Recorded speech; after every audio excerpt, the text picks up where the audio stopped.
Welcome back to Better Off Bald, A Life in 147 Days. I am your host and storyteller, Andrea Wilson Woods.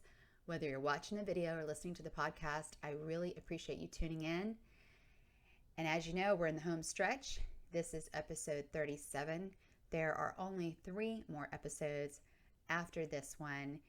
And I just want to give you a little warning, especially if you're watching. I believe this episode is going to be the toughest one for me personally, but as I promised you earlier, I will do my best to suck back tears. All right, let's get started. Days 145 through 146, Sunday through Monday, October 7th through the 8th, 2001. I miss life so much. You have no idea how lucky you are. Appreciate your youth and your ability to do shit, okay? Live and have fun for me. Adrienne's email to a friend dated August 11th, 2001. When we arrive at UCLA, we bypass the ER and go to the pediatric floor, where a private room has been assigned to Adrienne. Dr. Finn, Adrienne's pediatric oncologist, is there waiting to speak to us. Anya and Alex, who followed in their car, stay with Adrienne while John and I step outside the room. Dr. Finn motions for a nurse to grab some folding chairs. We sit across from him. I hug myself to hold in the pain, but I can't stop myself from crying because I see it in Dr. Finn's eyes. Adrienne is dying. No, no, no, no, no. Do you want to put your sister on a respirator? He asked. I look at John, not for his approval, but for support. His vacant eyes look through me, but I feel him touch my arm. I don't know what to do. Ask questions. Need more information. Can she come off the respirator at some point? Dr. Finn shakes his head and replies, no, most likely not. Think, what would Adrienne want? Can she come home on the respirator? No. A nurse hands Dr. Finn a form. I see the letters D and R. Do not resuscitate. For once, I am grateful. John always touts how important it is to be rational. I solved the problem with as much logic as I could muster under the circumstances. Number 1. Adrienne would not want a machine breathing for her. Number 2. Adrienne hates hospitals. I must get her home. Number 3, I would never be able to turn the respirator off. My hand shaking, I reach for the DNR. Give it to me. I scan it, reading, if my heart stops beating or if I stop breathing, no medical procedure to restart breathing or heart functioning will be instituted. I sign on the line that reads signature of patient's representative or parent if patient is a minor, and with every loop of my print/cursive letters, I question my decision. I'm not giving up on you, kiddo. Not yet. On the line, relationship to parent, I write guardian/sister. I swear I'm not. I'm going to call a hospice facility now, says Dr. Finn. I nod, stand up, and go back to Adrienne's room. John follows. When I tell Anya and Alex I signed a DNR, the words sound surreal to me. The 4 of us gather around Adrienne, 2 people on each side of the bed. I count her breaths again. 1, 2, 3, 4, 5, 6, 7, 8. Oh my God, breathe. 9, 10, 11, 12, 13, 14, 15. With a shorter and quieter inhale, yet longer exhale, Adrienne's breathing has slowed to 4 breaths per minute. Despite her slow respiratory rate, Adrienne seems to be in a deep sleep like a princess in a fairy tale. Maybe I'm kidding myself. But as I stand on her left side, squeezing her left hand, I feel her spirit alive in her body, but I don't know how to reach it. I never read Adrienne's English essay about death, but I saw the title, Summerland. We are saying our goodbyes, Anya, Alex, even John. So I tell Adrienne, go to Summerland. It's okay. I'll be okay. We love you so much. I love you. I lay my head gingerly on her stomach. Her hospital gown absorbs my tears. I don't mean anything I say except for the part about love. I don't want Adrienne to go to a mythical place called Summerland. It's not going to be okay. I'm not going to be okay. Nothing about this feels right. I can't let her Don't say it. Here. I have to get her home. Dr. Finn and his staff want Adrienne to remain in the hospital because she is too unstable to travel. He says she could die in the ambulance on the way home. They don't know my girl. When Dr. Finn finds a hospice nurse at 5 o'clock in the morning, he sends her into the room to convince me to change my mind. An attractive blonde woman of medium stature walks in and introduces herself as Casey Klein from Trinity Hospice Care. I lean forward and drape my arms across Adrienne's body as if this hospice nurse intends to do physical harm. Before Casey can argue for keeping Adrienne here, I cut her off. We are taking Adrienne home. She wouldn't want to be here. I understand the risk. You can't talk me out of it, so don't try. Now let's do what needs to be done and get her home as soon as possible. Without flinching, Casey nods and says, okay. Later, she tells me upon that first impression, her nickname for me was Andrea Don't-fuck-with-my-family Wilson. I can't believe it's only been 4 days since Adrienne came home on oxygen. That event alone felt like we had entered a foreign country without knowing the language or customs. Now we have even more things to learn and to do as we prepare to take her home in what I call a deep sleep state and what the doctors won't label a coma. The first step is to put a catheter into Adrienne's bladder. 2 nurses ask everyone to leave the room except for me. I scoot over to the other side of the bed, where I stroke Adrienne's forehead and squeeze her right hand. I watch as the nurses bend her legs so her knees are facing up, and I think how Adrienne has never had a pelvic exam. One nurse spreads Adrienne's legs apart as the other one attempts to insert the catheter. Adrienne's eyes flutter open. She lifts her head, clamps her legs together, and looks at me. Make them stop, sissy. I laugh, even as the tears flow, because the nurses look like they have seen a ghost. Who knew it would take a catheter to wake the Sleeping Beauty? I have to go to the bathroom, says Adrienne. I help her sit up. She stands on her legs, holds her IV pole, and pushes me away as she walks to the bathroom located next to the bed. Shut the door, she tells me, and I do. Her voice sounds strong through the mask, and I can understand every word. The toilet flushes, and she pushes the door open. She allows me to assist her as she climbs back into bed. I throw the sheets over Adrienne. The nurses look at me, and I nod. They open the door. I don't know what they were able to hear, but John, Anya, and Alex rush in. Anya has been crying, and John and Alex look like they've been fighting tears. The nurse's eyes are becoming moist. The best part, though, is when Dr. Finn walks in and sees Adrienne. He stops at the door and weeps without making a sound. I look at him. I made the right decision about the respirator, about taking Adrienne home. Smiling, Casey says, "Hi, Adrienne. I'm Casey, your hospice nurse." Adrienne replies, "Oh, hi." She looks around. Adrienne realizes her awakening has raised the humidity in the room. She shakes her head. "I don't know what all the fuss is about. I was just dreaming." Even as we all laugh, and maybe some believe they have seen a miracle, I think to myself, I know, kiddo. I knew you were still with us.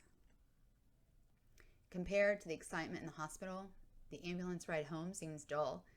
No one fears Adrienne will die, although a medic monitors her vital signs. Adrienne talks in spurts, asking questions.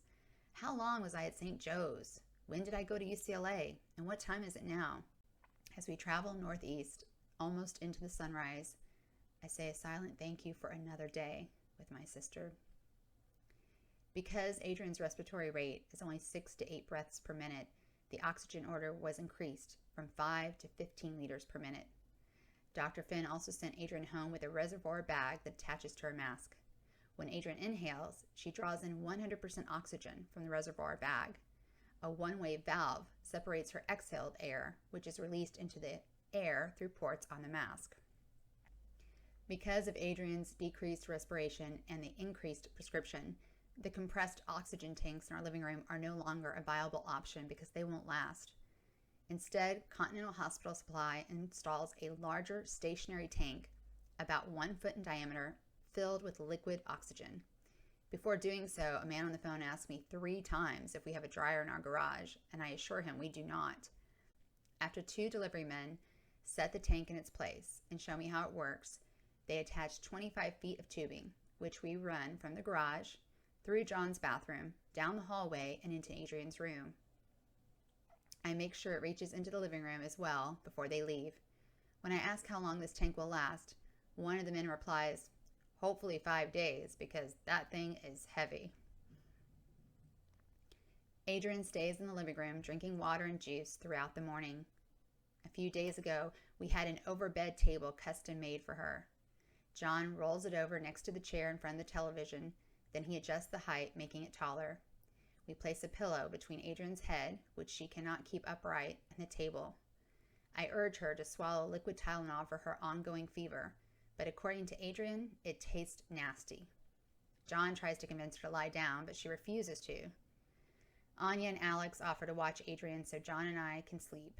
I climb into bed, close my eyes, and sleep approximately 3 hours. Later that afternoon, our hospice nurse, Casey, drops by to check on Adrienne. I find it strange and it feels like we, not only Adrienne, have been on hospice now for 10 hours. No one tries to cure your disease when you are on hospice. You receive palliative care, such as pain medication, and supportive services like oxygen therapy. I want to dislike Casey because she represents failure. Adrienne and I don't give up a fight just because we're losing. We play to win. We always have. I taught her to be strong, to be a winner. And then I realized Adrienne woke up. I brought her home, and she is where she wants to be. Maybe I need to redefine what it means to win. I balance Adrienne's pain against her fever for the rest of the evening as she lies on her bed. The methadone is easy to give to her in its liquid form, and she swallows it without hesitation. However, even as her body temperature climbs to 101.4 degrees, Adrienne refuses the liquid Tylenol. She pretends to take it and then lets it dribble out of her mouth. Someone might argue she had an involuntary response, but I know what she is doing. Adrienne hates the taste, and she won't swallow it, even when I implore her to.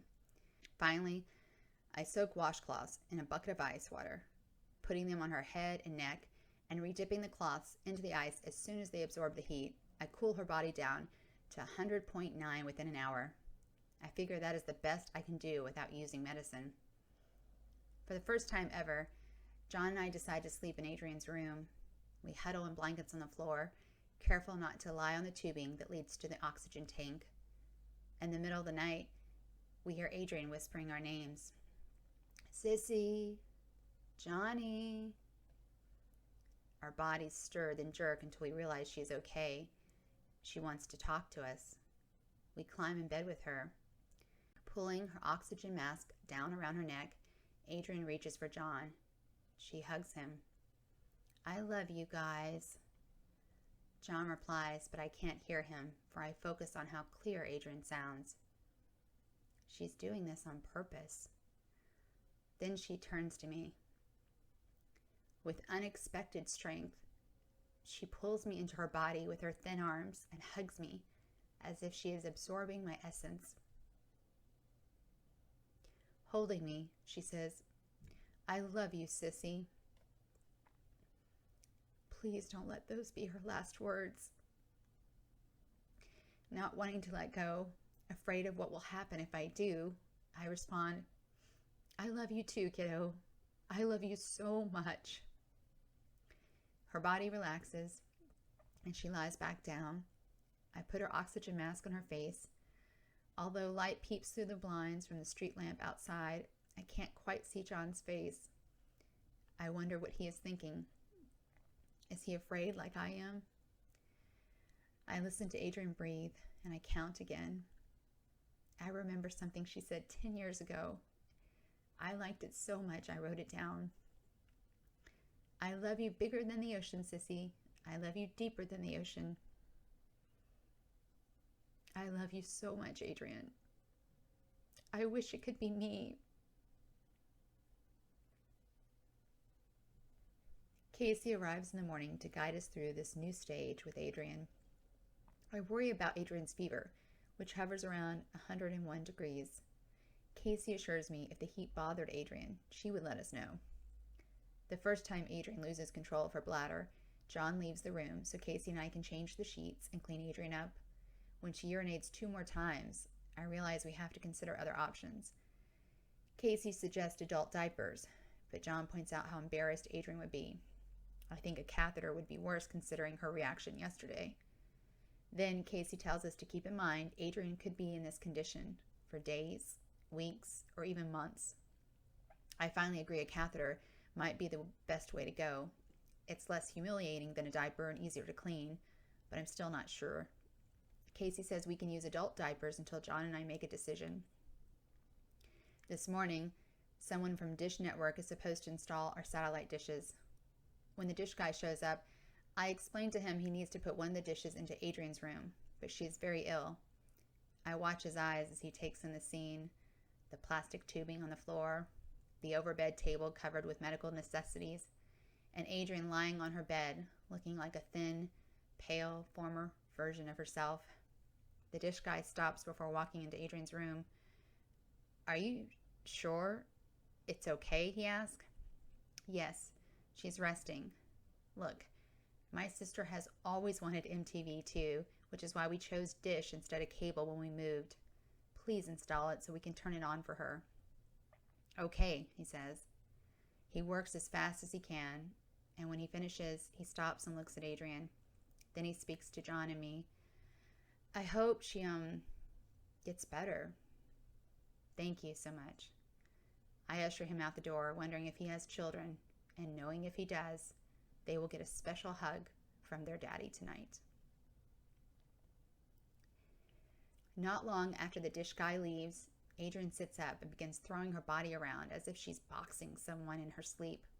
She's even talking, although all we can hear are gurgling noises. Afraid she will fall out of bed, I attempt to hold Adrienne's arms down to calm her. Don't restrain her, Casey tells me. Rock her. Soothe her like you did when she was a baby. Casey reminds John and me Adrienne's brain never lost its ability to function, so she is completely aware of her surroundings. Adrienne is fighting her illness. She's fighting hard. John helps me scoot Adrienne over toward the center of her bed, so I have room to sit next to her. I cradle her in my arms as best as I can and whisper in her ear, Sweetie, I'm going to sing to you. Don't laugh. I allow Adrienne to lead, rocking forward and back in time with her. Ba-ba-ba-ba-bum. Good night, sweetheart. Well, it's time to go. Ba-ba-ba-ba-bum. Good night, sweetheart. Well, it's time to go. Ba-ba-ba-ba-bum. No, it's not. Please don't go. I'll never leave you, but I really must say, good night, sweetheart. Good night. Adrienne's arms relax and she says something, but I can't understand her. Yeah, kiddo. I changed the lyrics. You know I do that all the time. Casey smiles. Keep doing what you're doing. It's working. Our motion now one movement. I sing another song to Adrienne. Hush, little Adrienne, don't say a word. Sissy's gonna buy you a mockingbird. or a hamster, or a cat, or whatever you want. If that mockingbird don't sing, Sissy's gonna buy you a diamond ring, 'cause that's your birthstone. If that diamond ring turns brass, 'cause we bought it at a thrift store, Sissy's gonna buy you a looking glass. If that looking glass gets broke, and that's 7 years bad luck, Sissy's gonna buy you a billy goat. And if that billy goat runs away, Sissy's gonna buy you a brand new day. I wish it were that simple, kiddo. We are buying you more time. You've been approved for a special clinical trial, but you have to hang in there. I keep these thoughts to myself as I lower a now serene Adrienne to her pillow. Throughout the day, she pops up whenever her brain decides to go another round with her body. Every time, I rock with her and sing silly lullabies or tell funny stories until she quiets down. I want to tell her to stop fighting, but I don't. People visit throughout the day, but John and I only allow them into Adrienne's room when she isn't flailing her body around. Our home healthcare nurse, Tess, who spent almost every Monday and Thursday morning this summer drawing Adrienne's blood, visits Adrienne. The English teacher at Burbank High, who assisted and graded all of Adrienne's papers, brings a gift, but doesn't go into Adrienne's room. Anya and Alex are at our house throughout the day whenever they can get away from work. Jesse, John's childhood friend, ends his vacation early and drives all night from Northern California. He last saw Adrienne a week ago when we were moving. He was one of the people included in that email I sent a month ago today, begging people to visit Adrienne more often. Like most of our friends, Jesse has his own relationship with Adrienne. He has taken her to the Rocky Horror Picture Show, even though she forgot to tell him it started at midnight. When he tried to back out, she reminded him he had promised it as a birthday present. One Halloween, in an attempt to embarrass her, he dressed up like a nun to take Adrienne and her friends trick-or-treating. Standing over 6 feet tall, wearing his glasses, and sporting a goatee, Adrienne laughed when she saw him. Sometimes, she earns extra money helping Jesse grade papers. He is a 6th grade teacher. When Jesse walks in, he finds me rocking Adrienne. "We told her you were coming," I say. She can't respond, but she can hear you and understand you. I leave them alone so they can talk. At 5:45 p.m., I squeeze the dropper and watch the methadone drip into Adrienne's mouth. She swallows, but then she spits half of it out. As I wipe her upper lip, I smile. Something about her refusal makes me feel better, because she's still in there, as stubborn as ever. She moves her lips, but again, the words are garbled. "It's okay, kiddo. You don't have to take it all if you don't want to." 3 hours later, Casey, who had left and then returned, recommends liquid Ativan to relax Adrienne, even though she accepted her subsequent dose of methadone. I don't understand why Casey appears unconcerned about Adrienne's fever, which has spiked to 101.7. She reiterates if the temperature bothered Adrienne, we would see it. All I can think is, doesn't your brain fry after a certain point? Thinking along the same lines, Anya and I become determined to reduce Adrienne's fever after Casey leaves for the evening. I fill the bucket with ice water and grab even more rags than the night before. Anya and I put cloths under Adrienne's armpits, between her thighs, and on her forehead. However, the minute they touch her skin, they seem to ignite as if Adrienne's body exudes the thermal energy of the superhero Firebird, a woman capable of pyrokinesis. Undeterred, Anya and I continue the get her fever down cycle. Place cloths on Adrienne's body, allow heat to zap coldness, re-dip cloths into bucket, and repeat. After a while, we notice we can leave the rags on longer. Firebird is losing this fight. 90 minutes later, Adrienne's temperature is 99.6 degrees, the lowest it has been in days. Exhausted but relieved, Anya and I grin. We did something useful. Casey explained to John and me Adrienne's heart rate is another sign of how hard she is fighting to stay alive. After I give Adrienne her 11 p.m. dose of methadone, I use the fingertip pulse oximeter to test her pulse, which is 155 beats per minute, and her oxygen, which is 98%. She's hanging on. Stop being so selfish. Tell her she can go. I know those people visiting today are saying goodbye to Adrienne. I know it, but I cannot allow myself to accept it. I refuse to. Casey said it might be weeks or even months. I can do this for as long as it takes. But is that what Adrienne would want? I lean over and kiss Adrienne on the forehead.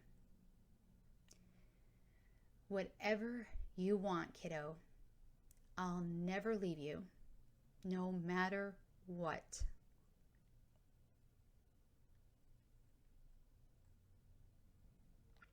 Thank you for watching and listening to Better Off Bald, A Life in 147 Days. Please subscribe to my channel. There are 3 episodes left, and the next episode airs in 2 days on day 147, October 9th.